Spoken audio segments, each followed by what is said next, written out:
Assalamualaikum warahmatullahi wabarakatuh. Perkenalkan, nama saya Aulia Rahmi dari Prodi Ilmu Perpustakaan. Di sini saya akan menjelaskan perpustakaan, fungsi, peran dan perkembangannya di era digital. Apa sih perpustakaan?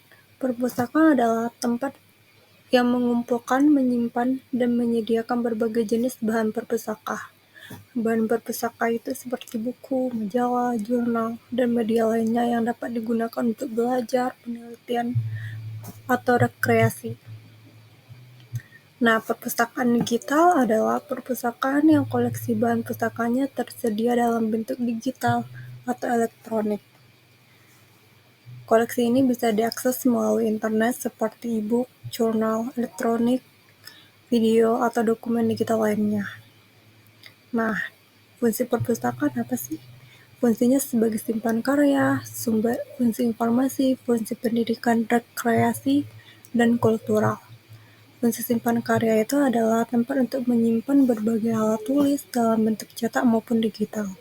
Fungsi informasinya menyediakan informasi berbagai sumber informasi yang dibutuhkan masyarakat, baik dalam bentuk buku, jurnal, artikel, maupun sumber daya elektronik lainnya. Fungsi pendidikannya ialah merupakan sarana pendidikan non-formal dan informal, menyediakan berbagai sumber belajar, materi pembelajaran, mendukung proses belajar dan mengajar.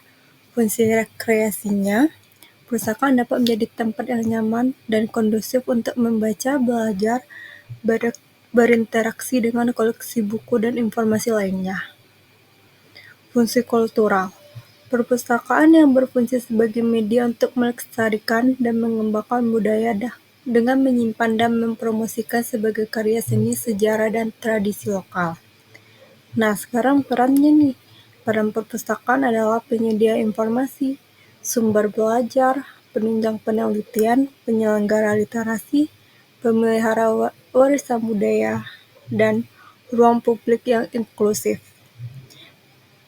Peran perpustakaan sebagai penyedia informasi adalah menyediakan berbagai informasi baik cetak maupun digital untuk memenuhi kebutuhan informasi masyarakat. Sumber belajar, perpustakaan berperan penting dalam proses belajar mengajar baik di sekolah maupun di luar lingkungan formal. Penunjang penelitian, perpustakaan menyediakan berbagai koleksi dan layanan untuk mendukung kegiatan penelitian. Penyelenggaraan literasi, perpustakaan memainkan peran penting dalam meningkatkan minat baca dan literasi informasi masyarakat. Pemeliharaan warisan budaya. Nah, di sini kan perannya di sini perpustakaan memelihara dan menyimpan berbagai koleksi, mencantumkan warisan budaya dan sejarah suatu bangsa. Nah, di sini juga fungsi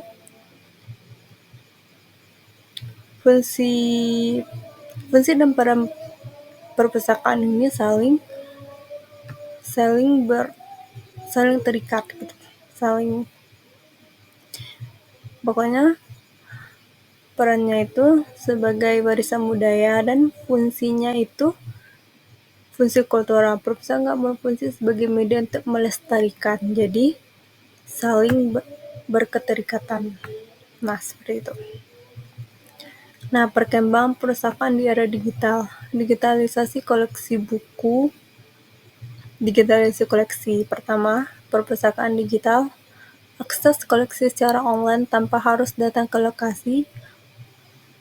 Otomasi layanan, peminjaman, pengembalian, dan pencarian buku dilakukan secara digital. OPAK. Peningkatan literasi digital. Perpustakaan membantu penggunaan mengakses dan mengevaluasi informasi digital. Akses jarak jauh, layanan perpustakaan dapat diakses 24/7 dari berbagai perangkat. Kolaborasi antar perpustakaan. Berbagai koleksi dan sumber daya melalui jaringan digital. Interaksi teknologi baru. Pemanfaatan AI, Big Data, dan aplikasi mobile dalam pelayanan. penyuluhan dan pelatihan online, webinar, tutorial, dan pelatihan literasi digital secara daring. Tantangan baru, isu hak cipta, keamanan data, dan kesenjangan akses digital. Inovasi pelayanan, perpustakaan sebagai ruang kreatif dan pusat komunitas digital.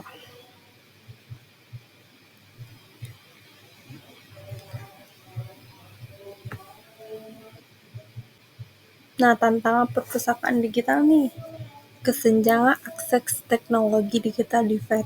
Tak semua pengguna memiliki akses internet dan perangkat digital. Nah, kan tidak semua orang mempunyai handphone ya, apalagi perangkat digital lainnya. Kurangnya literasi digital. Contohnya saja orang tua yang kurang literasi digitalnya. Pengguna belum terbiasa mencari, mengevaluasi, dan penggunaan informasi digital dengan benar. Masalah hak cipta dan lisensi, pembatasan akses karena pelindungan hak kekayaan intelektual, keamanan dan privasi data, ancaman terhadap data pengguna dan koleksi digital dari peretasan atau penyalahgunaan, keterbatasan anggaran, biaya tinggi untuk pengadaan perangkat, software, dan lisensi use case. 6. Kesiapan sumber daya manusia (SDM). Pustakawan perlu pelatihan untuk mengelola dan mengembangkan layanan digital. 7. Ketergantungan pada teknologi. Gangguan teknis dapat menyebabkan layanan tidak berjalan. 8. Pemeliharaan dan pembaruan sistem. Perlu pemeliharaan berkala agar sistem tetap aman dan up-to-date.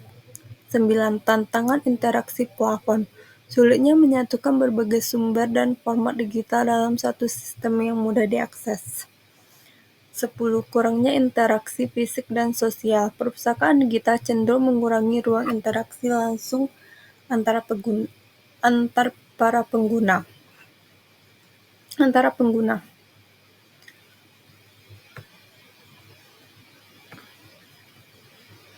Peluang perpustakaan digital. Tadi tantangannya, sekarang peluangnya nih. Peluangnya itu yang pertama, akses informasi tanpa batas. Nah, koleksi bisa diakses kapan saja dan di mana saja. Efisiensi layanan, peminjaman, pencarian dan pengembalian koleksi lebih cepat dan otomatis. 3. Pengembalian koleksi global. 4. Peningkatan literasi digital masyarakat. 5. Kolaborasi dan jaringan global. 6. Inovasi teknologi. 7. Penghematan ruang fisik. 8. Ruang kreatif dan komunitas digital. 9. Peningkatan kualitas layanan. 10. Peluang edukasi daring. Nah, peluang edukasi daring ini mendukung pembelajaran jarak jauh dan sumber belajar online. Nah, kalau misalnya perpustakaan kita jauh dari rumah, maka peluang perpustakaan digital sangat bermanfaat bagi para pemustaka. Nah, sekarang implementasi teknologi dalam perpustaka. Implementasinya yang satu itu self-service kiosk. Fungsinya itu pengguna adalah melakukan peminjaman, pengembalian, atau pemanjangan buku sendiri. Manfaatnya mengurangi antrian dan ketergantungan pada pustakawan. 2. Mobile Library Application.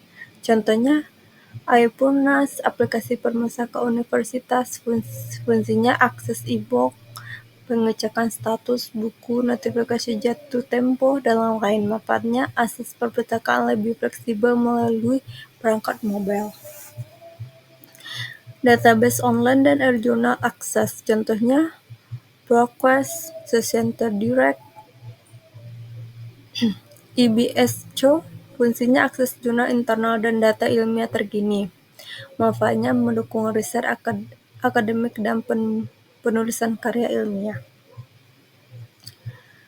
Penggunaan AI dan chatbot. Fungsinya menjawab pertanyaan umum secara otomatis, membantu pencarian katalog, pemberian rekomendasi buku. Contohnya chatbot di situs web perpustakaan universitas. Nah, ini masih implementasi teknologi dalam perpustakaan yang lainnya. Contohnya sistem informasi perpustakaan, Library Management System (LSM), OPAC (Online Public Access Catalog). Contohnya ini katalog online yang di situs perpustakaan punya pengguna yang bisa mencari koleksi buku, jurnal secara daring tanpa harus datang langsung. Manfaatnya mempermudah akses informasi dan pencarian koleksi. Digital Library Perpustakaan Digital. Contoh perpustakaan digital, Google Book, JSTOR, AirPost. Fungsinya menyediakan koleksi dalam format digital seperti e-book, jurnal elektronik, dan dokumen PDF. Manfaatnya, akses kapan saja dan di mana saja dan mengurangi ketergantungan pada bahan fisik. RFID, Radio Frequency Identification. Fungsinya otomatisasi proses peminjaman dan pengembalian tanpa kontak manual. Manfaatnya keamanan koleksi lebih tinggi, efisiensi layanan, dan memperkuat inventarisasi. Nah, selanjutnya ini kesimpulan dari semuanya itu adalah perpustakaan memiliki fungsi utama sebagai pusat informasi, pendidikan, pelestarian budaya, dan rekreasi intelektual yang sangat penting dalam pembangunan masyarakat pengetahuan. Kedua itu, perpustakaan terus berkembang seiring dengan kemajuan teknologi, ruang fisik menjadi ruang digital yang dapat diakses tanpa batas waktu dan lokasi. 3. Di era digital, perpustakaan harus bertransportasi agar tetap relevan dengan menyediakan layanan berbasis teknologi seperti e-book, database online, dan akses daring ke koleksi ilmiah. 4. Transformasi digital memperluas jangkauan perpustakaan namun juga menghadirkan tantangan seperti kesenjangan akses teknologi dan perlunya peningkatan literasi digital. Nah, kesimpulannya ini nih. Terus sarannya apa nih? Sarannya itu, 1. Bagi pengelola perpustakaan, penting untuk terus meningkatkan kapasitas digital baik dari sisi infrastruktur maupun kompetensi staf. 2. Pemerintah dan institusi pendidikan diharapkan memberikan dukungan dalam bentuk regulasi, pendanaan, dan pelatihan dan mempercepat transformasi digital perpustakaan.